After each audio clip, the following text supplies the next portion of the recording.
My BFI player choice this week is the fourth feature from Whit Stillman, the writer-director behind such cineast favourites as Metropolitan and Love and Friendship. It's a quintessentially whimsical affair that proved somewhat divisive when it first opened in 2011, splitting audiences between those who found it enchantingly offbeat and those who found it tooth-gratingly irritating. Damsels in distress. There's nothing to be done. Fred must know his own mind. Oh, really? I seriously doubt that. Oh, come on. Lily's got that slender, delicately swelling, blossoming beauty that no man can resist. Okay, you're probably right. Poor Lily. Just think of all Xavier put her through. He just used her body.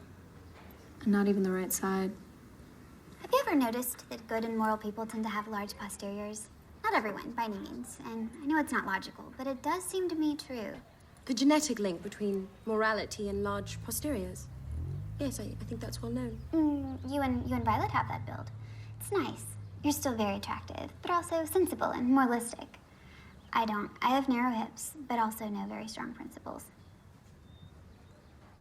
Greta Gerwig, who back then was still considered a rising star of the mumblecore movement, takes centre stage as Violet, the over-anxious and pretty prim college girl at the centre of the film's arch social milieu. Violet is a controlling nostalgist, attempting to right the depressing wrongs of the world with a mixture of charming fragrances and musical dance numbers. Tutoring newfish Lily, played by Leo Tipton, in the ways of distinguishing between a dreamboat and a playboy operator, Violet's group of borderline sociopathic good eggs are classic Stillman fare. Uptight, offbeat, relentlessly eccentric, and essentially unhinged. According to producer Martin Schaefer, after making Last Days of Disco at the end of the 90s, Stillman had declared that he wanted to write a movie about four girls in a dorm who are trying to keep things civil in an uncivil world, something which sounded simple. But a year later, he'd written only 23 pages and continued at that pace for the next decade. When production on Damsels finally began,